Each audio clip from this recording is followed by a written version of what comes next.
hear me, please put a thumbs up. At least we know that. Okay, thank you, Haitham. At least people can hear you. Okay, thank you, Mariam.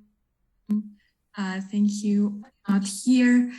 Just let us know in the chat, and I'm sure Haitham will make sure the technical issues are solved.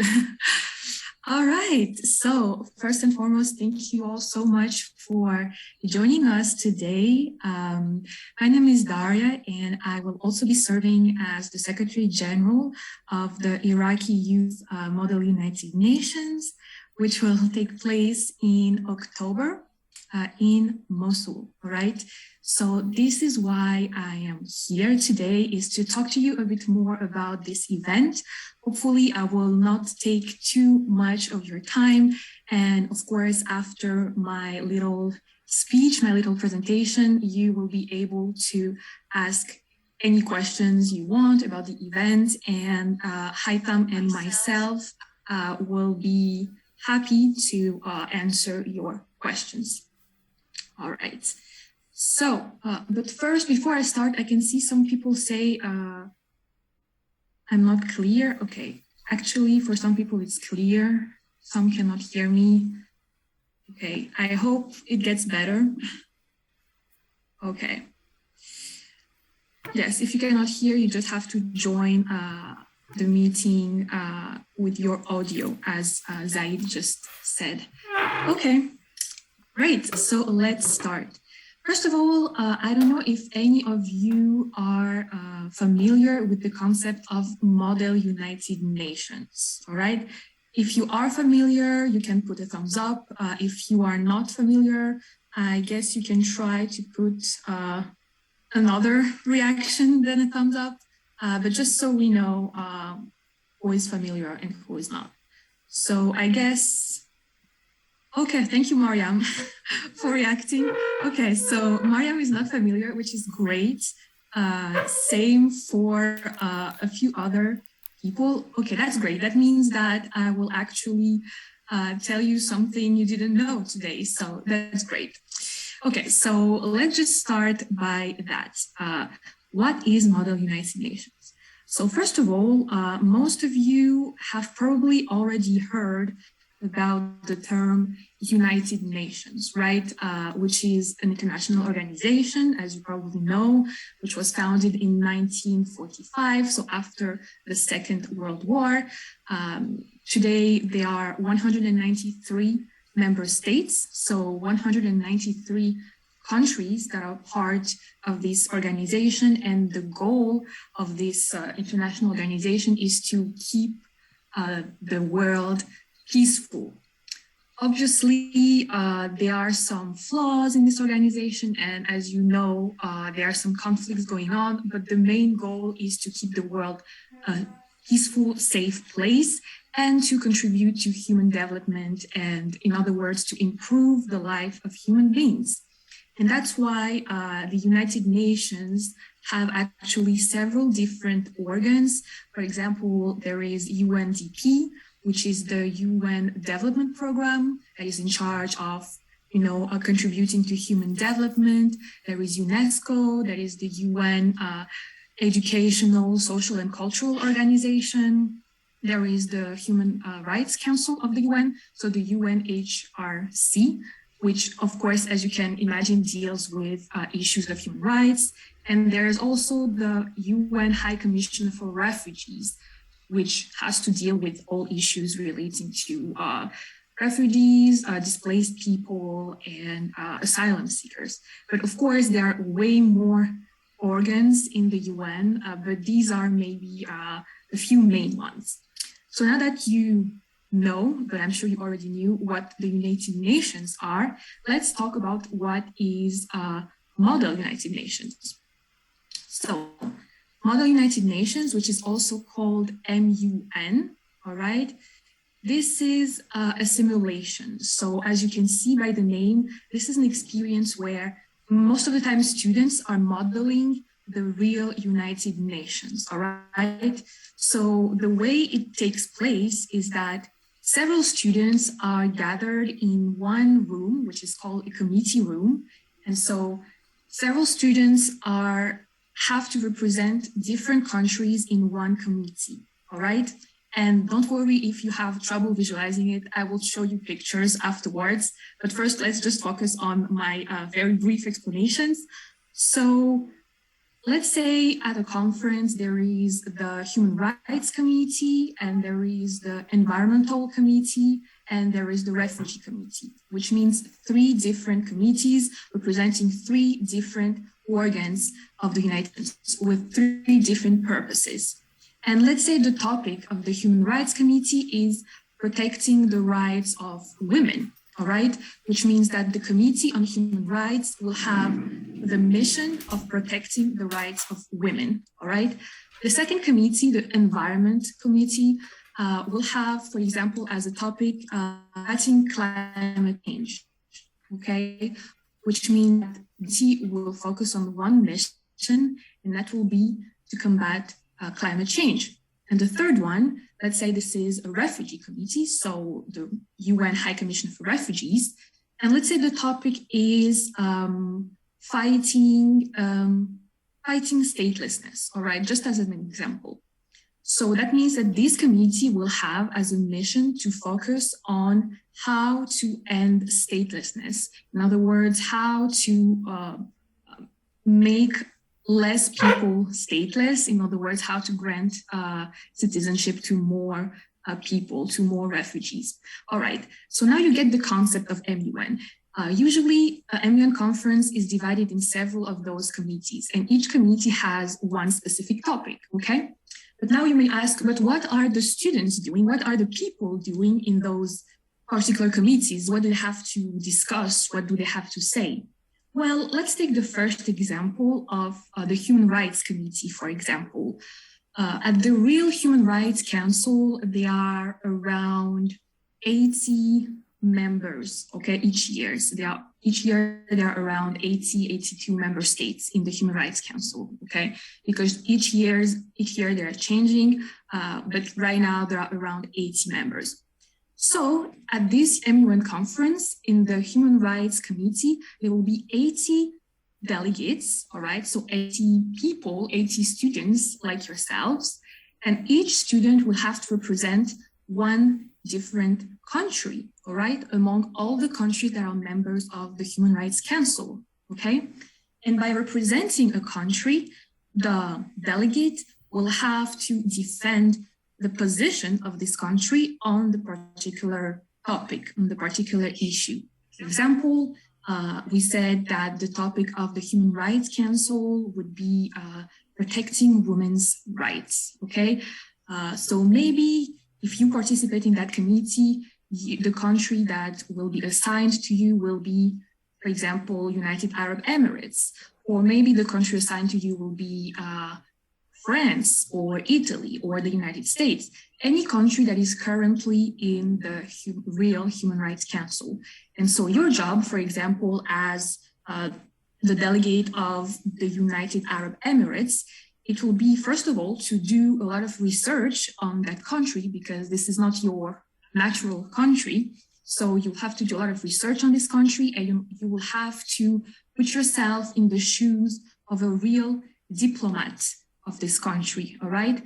Which means that you will discuss throughout the whole conference the topic of protecting women's rights, but from the perspective of a diplomat from the UAE, right?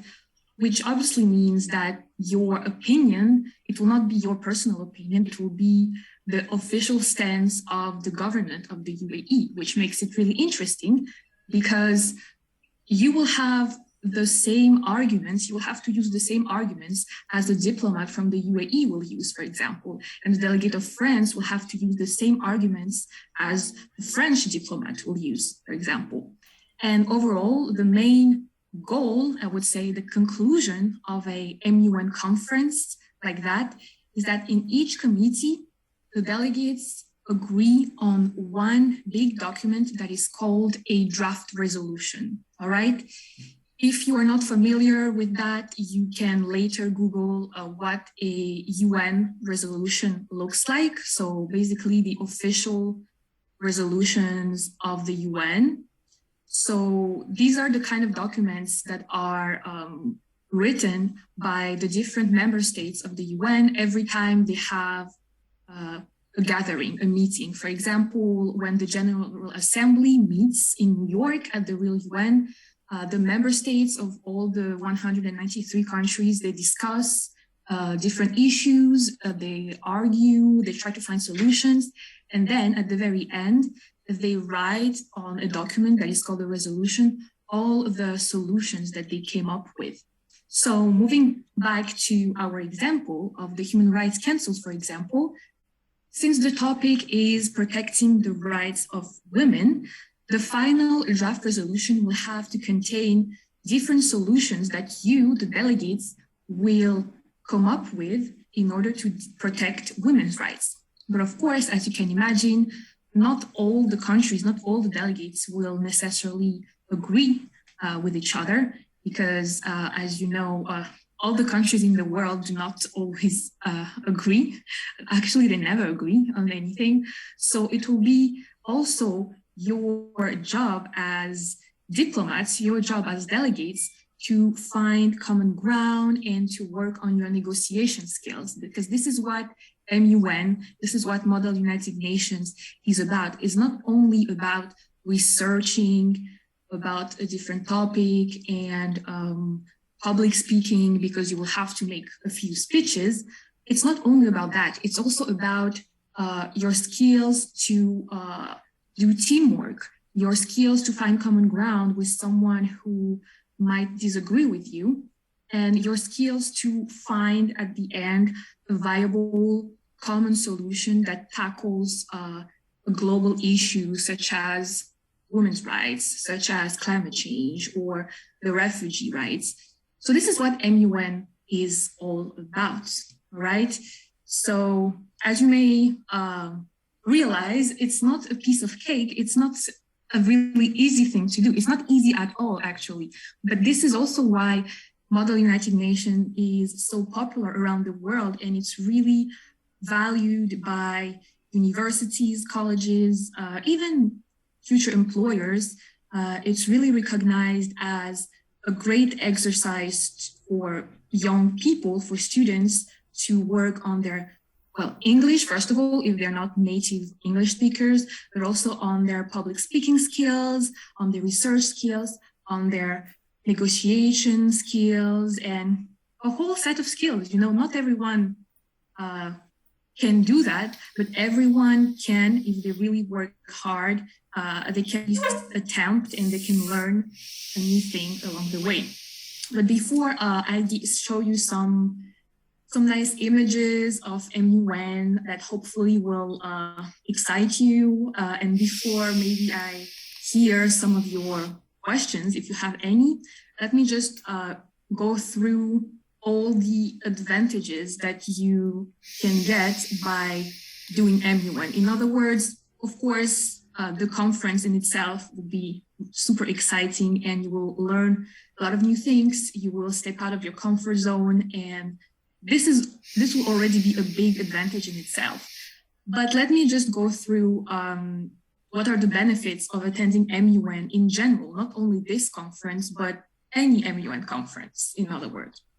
So first of all, of course, as I mentioned, you will get a really, really broad knowledge of political issues, of development issues. Basically, if you do your research work correctly, and if you listen to what the chairs will say during the conference, and if you listen to their guidance, you will get really a diplomatic knowledge of at least the particular country that you will have to represent, but ideally of many different countries, all right? So this is not something that you can really learn, you know, in school, unless you are doing a very specific diplomatic degree, but this is really priceless knowledge that you can get just by attending an MUN conference. The second point is that this activity, Model United Nations, just like any public speaking activity, any debate club or anything like that, it's really a confidence building activity. So it will really help you gain more self-confidence I know at the beginning you will probably be very nervous because that's usually what's happening when a person attends M1, especially for the first time. But that's good because that you will expand your comfort zone, and by seeing yourself that, oh, I'm capable of doing public speeches, I'm capable of drafting a draft resolution, it just builds your self-confidence instantly. And it has been the case for so many of us who have been doing MUN. And I just think this is a really great tool for that. Of course, it will also make you improve your analytical and problem-solving skills. As I mentioned, your work will be not only research some facts, for example, the number of refugees in my country, the number of refugees in other countries and things like that. Not only facts, but you will also have to solve some issues. You have to figure out some new solutions. So, it's just as if you became a politician overnight and now you have to solve actual world problems. And this is not an easy task, but that's why when you have MUN written on your CV, for example, or when a college, university knows that you've done MUN, they know that, so this person, they know how to solve problems. They know how to analyze some issues, and that's really priceless.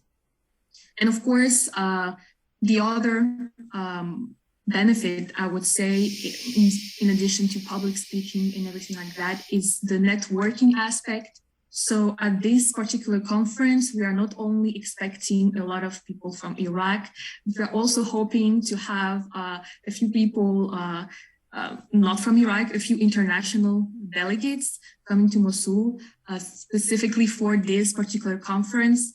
So I think that will be an amazing opportunity to, not only meet people from all over your country, but also meet people abroad, people who will come to discuss the exact same issues as you in your committee, people you will be able to, not only become friends with, of course, but you will be able to talk about politics, exchange your worldviews, etc. And this is really priceless, honestly. This is not something that happens every day. So I think that's really the advantage of this conference and of MUN in general. And finally, I will make it my final point. Finally, I think also MUN is a priceless experience when it comes to gaining some leadership skills. So I don't know about you, but for me, when I am, looking for jobs on the internet or when I was looking for master's degrees, everyone, like every employer, every university is asking for leadership skills. Yes, you have to have leadership skills and you have to prove us that you are a good leader, that you can lead. And, it's something that is quite difficult to prove, honestly, even if, I think personally I have good leadership skills, but it's hard to, bring some evidence to your future employer or to the college where you're applying. But MUN is typically the most known, the most popular example of leadership skills, because at any point during the conference, you will have to lead a few other countries. You will not be able to work on your own. The final document that you will write, the draft resolution, it has to be written in a team of countries. It's impossible that only one country writes a draft resolution. It always has to be written in a team. And so it will be a great opportunity for you to, if you feel like it, just take the lead and just try out your leadership skills. And I think this is quite a unique opportunity. So with that being said, these are all the advantages of MUN that I can think about. But of course, there are more that you will probably discover if you attend this conference, okay? But before moving on to any questions you may have, I guess, I will just maybe show you a few pictures of some conferences that I have attended myself, some MUN conferences that I have attended through Europe, but also Asia. Oh, I don't think I can share my screen. Haitham, can you please enable me? Recording stopped.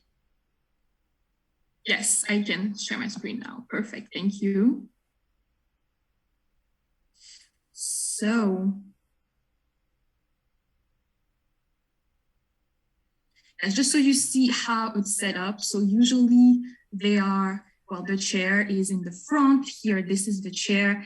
And here are all the delegates who represent different countries. As you will see here, they have some, everyone has a little placard with the name of their country, so that the chairperson, so the person who will moderate the discussion of the committee, the chairperson can know who represents which country, who is wishing to speak and everything. Usually there are also different flags, and yeah, this is what a committee looks like. This is what it looks like at the end of a conference, but yeah, why not? So that was in Vienna, for example, in Austria. So there are the delegates, and there are also some professors, because most of the time MUN is also organized in universities. And this is another conference in Asia. So that was the very last day. So usually at the end of an MUN conference, we have what we call a closing ceremony. So it's an opportunity for, well, everyone to meet one last time, to also go on stage, especially for people who have won some, for example, and yeah, to make some last speeches and to have fun before the end of the conference. And yeah, this is just one last year. I see this is, well, maybe you cannot guess it, but this conference actually takes place at the real UN, okay? So in New York. So that's why the delegates actually have very professional screens in front of them. Yes, I think we will not have that, but still, just so you get an idea how widely popular MUN is, you know, it can be conducted in a university somewhere in Austria or in another country, but it can also be conducted at the headquarters of the UN in New York, right? So this is something that is known in the entire world, and we are so happy to that event also as well. See you. But yeah, with that being said, first of all, let me know if you have maybe any questions, if I have been clear, if you have any doubts. Feel free to either raise your hand or just write in the chat your question, and I will be happy to answer. Yes, okay, so we have, okay, so sorry for the name mispronunciation, but we have Amb.Haitham. Please, yes, what is your question? Hello, everyone, and how are you? Hello, I am good. How are you? I'm good. My question is about the team leader. Yes. I don't know how to say it, but in here in Iraq, when I will be recording in all progress, of us will be a team leader, as you mentioned, or just one of us, or what the plan is. Okay, that's a good question. Thank you for asking. So thank you. About this team leader thing, the thing is that in theory, from the beginning of the conference until the end, all the delegates are equal in the sense that there are no official team leaders assigned. But the whole purpose of MUN, the whole exercise, is that there will be moments when the committee will need one or several leader countries to guide them and to show them what to do. And this is when you, if you feel like you can lead the people, then you'll be able to take this position of leader or any other delegate who wish to do so. Because usually what happens in those conferences, especially when there are a lot of first timers, is that, you know, so the conference starts and a few delegates make a few speeches in the committee, but then at some point, when everyone has spoken at least once, and when the delegates have to actually start working on solutions and on the document, most of the time people are a bit lost and delegates don't really know what to do and are a little bit confused. And this is the moment when, well, we'll be looking at everyone and we'll be looking for a natural leader to emerge and to come save the committee. So I hope my answer is clear, right? Yeah, thank you. Inshallah, I will be the team leader. Yes. All right. We hope that for you. Okay, so I have another question from Dr. Mohanad. Okay, so please. Yeah, hi everyone, and thank you for Daria for give us a nice information and sharing that with us. I have just question about what's the difference between the position paper and the draft resolution.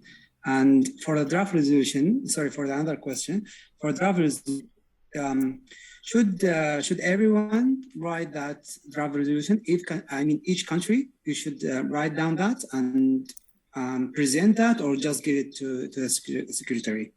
Thank you. All right. Well, thank you so much for your questions. I can see you are already familiar with the terms position paper, which is great. So the difference between, well, these are not the same things. First of all, position paper is something that you have to write before the start of the conference, actually, and that you have to send to your committee chairs. So in a position paper, every delegate writes it individually. So in their home, for example, you do some research on the country that you represent, and you write a position paper about the position of your country on the topic of the committee. So for example, on the protection of women's rights, right? And then you send it to your chairs, and your chairs will read it before the start of the conference. You kind of decide, first of all, who has the best position paper, and also decide like who has done great research, etc. But the draft resolution, however, this is a document that will be written inside the committee by teams of delegates, okay? In other words, well, first of all, you cannot, as a delegate, decide that, oh, I'm going to write my own draft resolution all alone in the committee. Usually what happens is for a draft resolution to be valid, it has to have approximately, I don't know, maybe 5 sponsors and maybe 10 signatories, okay? The numbers may vary, of course, but in other words, it has to be written by quite a small team of delegates. And usually what happens is that on some controversial topics, such as, well, for example, climate change, usually there will be maybe 2 teams inside the committee. The team of the countries who are in favor of all the, of fighting climate change, who are in favor of installing all the norms to reduce gas emissions and stuff like that. So usually these countries are like, I don't know, Germany, Norway, that type of countries, New Zealand. And on the other side, the other group of countries will be the countries who are kind of against norms, maybe the countries that think that climate change is not real, like China, or it was the US when Donald Trump was president, for example. So basically that's what happens. Usually there are 2 teams of countries in one committee. One team who is kind of in favor of a certain approach and another team who is against. And so each of these teams will have to write their own draft resolution and propose their own solutions. And then at the end, when the draft resolutions will be done, everyone will have to vote on the draft resolutions, and the draft resolution who has the most votes, the higher number of votes, will be adopted by the committee. And yeah, so that's what happened. That's why it's important to have a team leader in each team, because it will be, there's kind of a little competition, as you may imagine, between the 2 draft resolutions. But yeah, to answer your question, the draft resolution has to be written in a team. It has to be written during the conference, and you have to be several delegates to write it. You cannot write it alone. Okay, that was a long answer, but I Yeah. hope I answered your question. Thank you so much. That's enough, I think, for me. Okay. You look like so excited to attend this is a new experience for to get a new experience with that. Yeah, so excited. Great. Well, we are excited too. Thank you so much for your question. Okay, thank you. Thank you. So we have another question from Radad. Okay, so yes, Mr. Radad. I know I mispronounced, but yes, please. What is your question? Thank you for this opportunity, Ms. Daria. Sure. And my question is, I need to know more details about strategic leadership, if you don't mind. You want to know about what, sorry? I need to know more about strategic leadership, please. About leadership? Is that what you asked? Strategic leadership. Strategic leadership. I'm sorry, can you maybe write in the chat what you are asking for? I'm really sorry. Maybe because of the connection, I don't really get your answer, okay? Your question, sorry. Can you maybe write in the chat? Oh, strategic leadership. Oh, okay. Thank you so much for helping us, the other people. Thank you. Okay, I'm sorry, Radat. So, yeah, about strategic leadership. So I guess what you want to know is how, like, what place does MUN has for strategic leadership, I guess. So, I mean, this is definitely a skill that you will be able to improve during MUN. As I mentioned previously, strategic leadership is exactly what you will have the opportunity to do if you choose to, for example, lead a country bloc, lead a team of countries in the process of writing a draft resolution. So yeah, in other words, you know, just taking the lead, for example, telling your team of delegates what you need to write in the draft resolution in order to win the highest number of votes, talking with your delegates and putting in place a strategy to tackle the most viable solutions possible. That will be kind of the strategic leadership aspect of your MUN experience, but maybe I haven't answered your question. So let me know if you need to know more about that. Is that fine with you? Sure, thank you. Okay. All right, no problem. Okay, next we have, let's ask a girl. Okay, we have Rama. Okay, please, Miss Rama, what is your question? Hello. Hi. Hi, how are you? I am good. How are you, Rama? So. So slow. Why?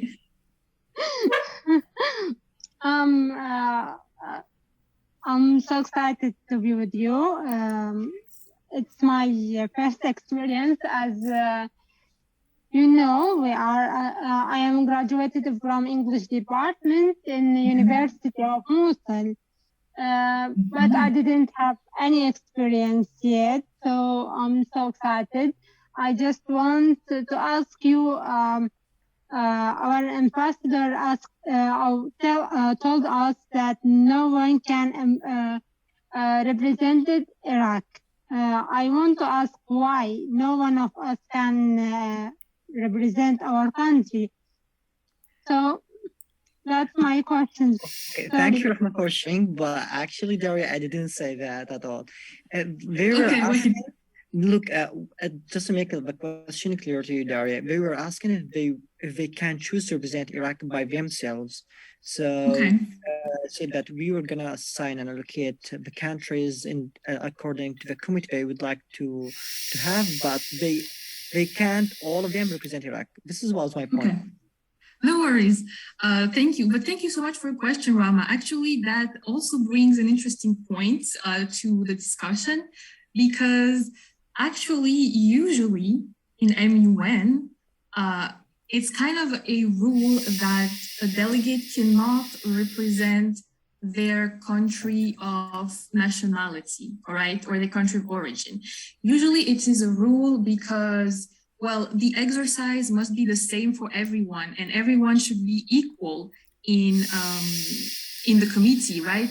So for example, it will be unfair if everyone is Iraqi, let's say, but only one person represents Iraq. So only one person is Iraqi and represents Iraq, and the rest have to represent another country. So they have to learn about a whole other country, etc., etc. And actually, yes, as Mohammed mentioned in the chat, it's also inevitably it leads to a certain level of bias, you know, but also because in MUN, we don't want it to take anything that happens in the debate personally, you know. So, for example, let's just imagine, the topic of the committee is the Israelo-Palestinian conflict, right? Which is a very controversial conflict. And, you know, there is one delegate of Israel and one delegate of Palestine.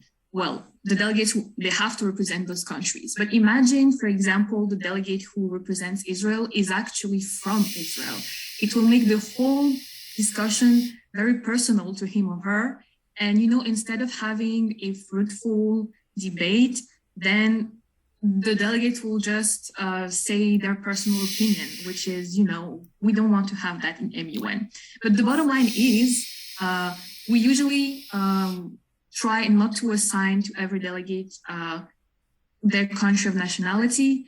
Here, another factor is that, as Haitham mentioned, you cannot all represent Iraq, obviously, because there can be only one Iraq in one committee. But I think we will probably try to assign Iraq to an international delegate, Haitham, because I think that would be fair for everyone, if everyone represents a country that is not their own country. Okay. But yes, thank you for your question, Rama. I hope I have answered that. Thank you so much. No worries. Okay. Next, we will have another girl. I saw Mariam. If you're still raising your hand, Mariam. Or... Yes, hello. Okay, hi. Hello, Ms. Daria. Thank you for your time for today, for giving us a bit of it. I love that you mentioned in your presentation about public speaking, and it is an issue for this position. So my question is, and it's a simple one, will this training deal with the basics for this position, aka the public speaking, or is it going to be an advanced training, or is it going to give it a bit of time? That's a very good question, Mariam. So for the training, so if you're talking about the training that is taking place before the days of the conference, that will be, in this training, we will try to adapt to, you know, the level of the people who are taking the training. So there will be a little bit of everything, a little bit of public speaking, a little bit of research skills.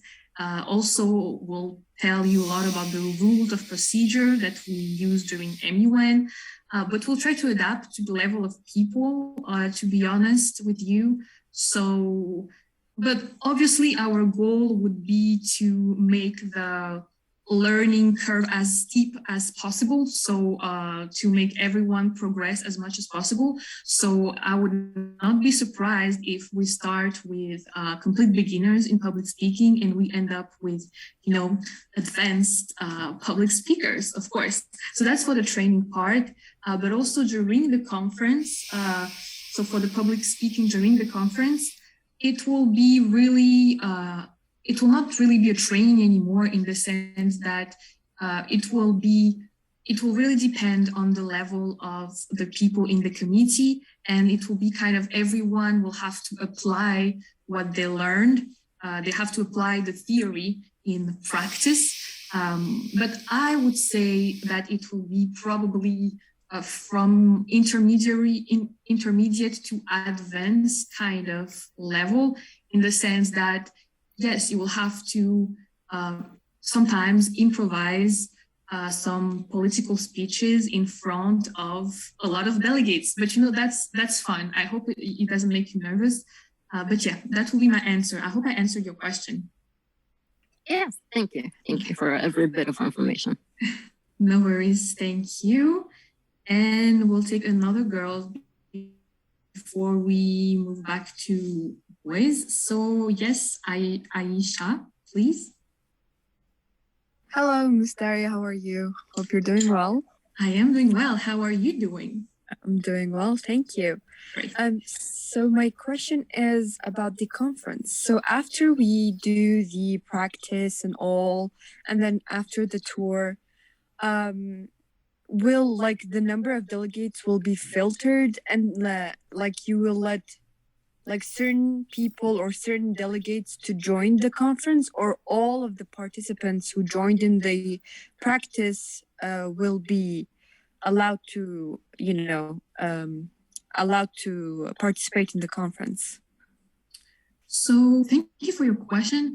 So normally all the people that you will see during the trainings or during the tour, they will also be at the conference. What might happen, well, tell me if I'm wrong, Haitham, but what might happen, however, is that there are more people at the conference than at the training and at the tour, because some people, especially people coming from abroad who cannot take a whole week off, for example, some people will only be there during the 3 days of the conference.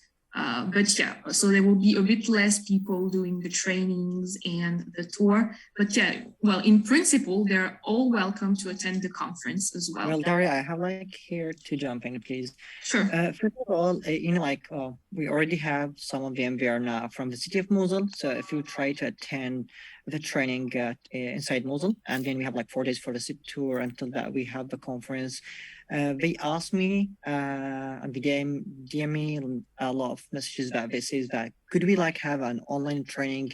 I mean, the people they couldn't join the whole week, as you just mentioned. For Maslawi or people that are living next to Mosul, north of Iraq, I do personally recommend them to join in person. But if there any possible way that they can, people from abroad of Mosul, or they're in southern part of Iraq, they can join the training online. I mean, while we have our training, so I can offer a live practicing for them during our training in person.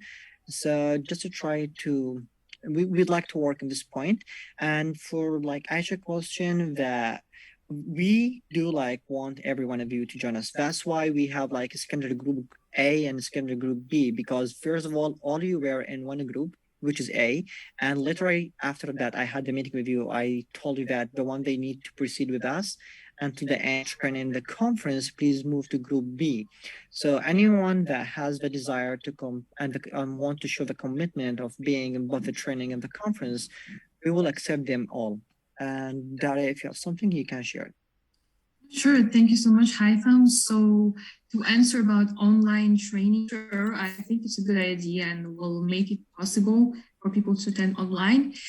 And therefore, to make it clear, I think someone asked in the chat about the process of elimination. So from the day when the event starts, so from the first day of training, let's say, there will be no process of elimination going forward, which means that all the people who have been registered to attend, the training or the tour or the conference, or all of them, they will not be eliminated in the process, kind of.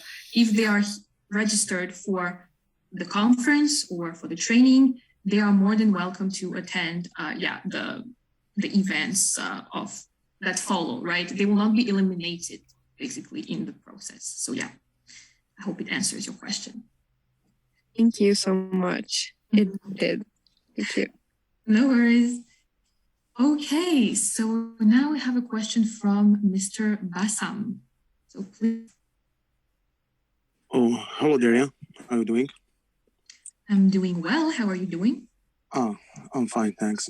So the question is about the draft resolution is how many papers that the team should write, and about the thing after we finish the final meeting. Is there any possible like future opportunities that's gonna be opened from this? Thank you.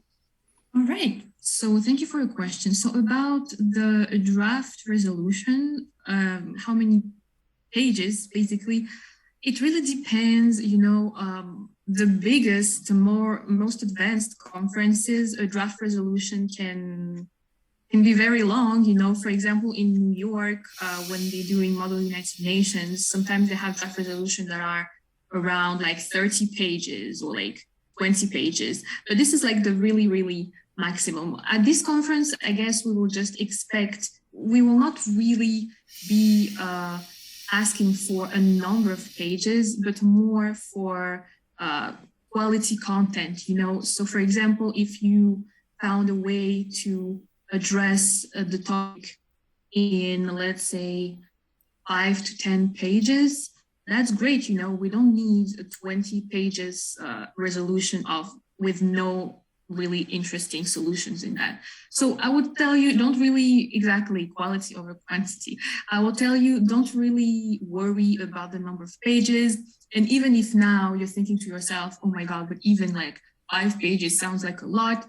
When you will be working in your team of delegates, there will be a lot of you. And usually what people do, they use a Google Drive. They share it among themselves and they write everything kind of simultaneously.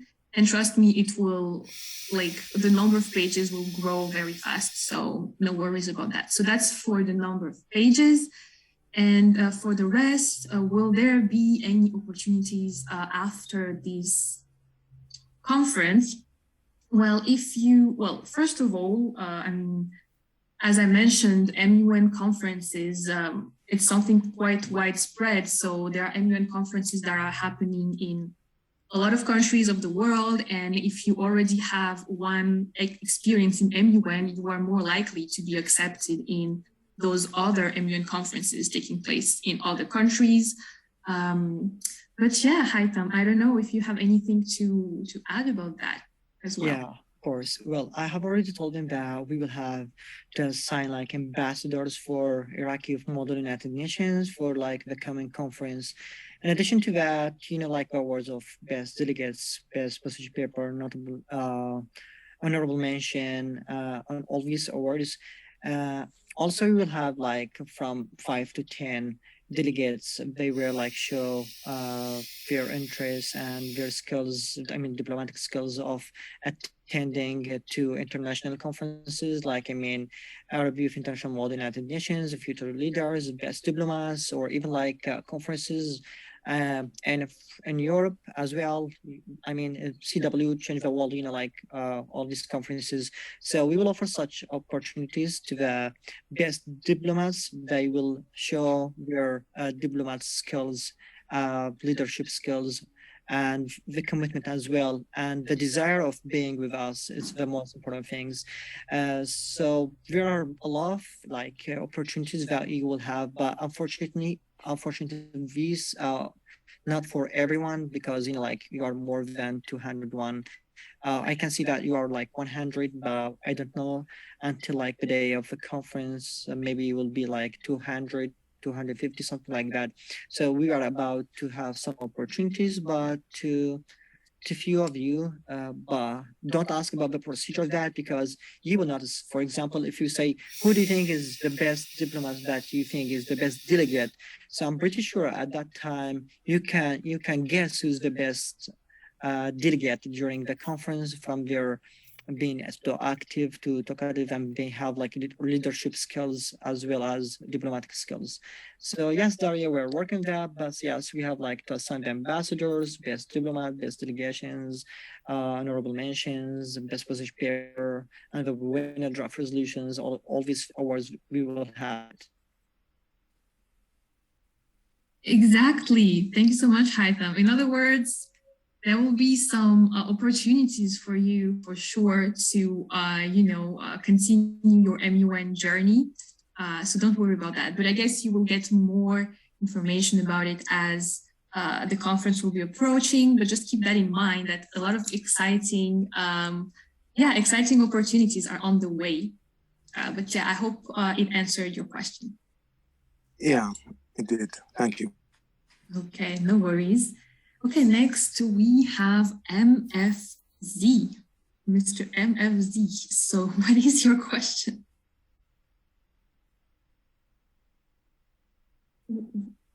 MFZ, do you have a question? Who is this person? Okay, you have a question, so you can activate your mic or you can write in the chat. Oh, Monia. Oh, that's a Mrs. Okay, hi. Okay, so I'm glad to. Okay, so if you don't want to activate your mic, you can just write your question in the chat, okay? And while you're writing it, I might take another question, okay? Just for the reason of time constraints, okay? Oh, who? Yeah, you can open the mic if you click on the bottom left corner of your screen. Or Haitham, maybe you muted Miss Monia. I'm still looking for her. Where is she? It's MFZ. Well, no. Yeah, I can see her now. So can she open the mic, or can you ask her to open the mic? No, she can open the mic like anyone else. Okay. All right, Miss Monia. So maybe while you are figuring out how to open the mic, I will take another question. Oh yeah, you almost succeeded. But yeah, I will take another question in the meantime, but then I will come back to you. No worries. Okay, so then we have Mr. Mahmoud Mahmoud A. Okay. Yes, hello. Can you hear me? Yes. You say that there will be students representing a certain country. I just want to ask how many students that you need to represent one country? All right, that's a good question. So it will be one person representing one country per committee. So we will have 3 different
I want to ask, is there a point system of like a point system or voting that gets affected by the way and the behavior of the argument? For example, if two parties are arguing their points against each other and it gets a bit heated, one of the party is very calm, the second party starts lashing out and absolutely going at, you know, and do they get their points affected because they are not in control of their emotions and they're doing inappropriate acts during their presentation?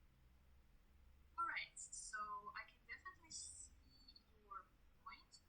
So have like a system of points in the sense of, if someone, I don't know, has presented a great argument, they have 1 point, and if someone has been too impulsive or has lost their composure, they get negative points, etc. We don't really have that. some ways to, in the rules of procedure, to actually, I would say, neutralize a delegate that might be a bit too heated, for example, but we will talk about it more during the training, but there is a thing such as the right of reply, when, for example, the delegate attacks, like openly attacks other delegates, attacks harshly on other delegates on some really biased allegations. There is something that can be done against the delegate. But usually, we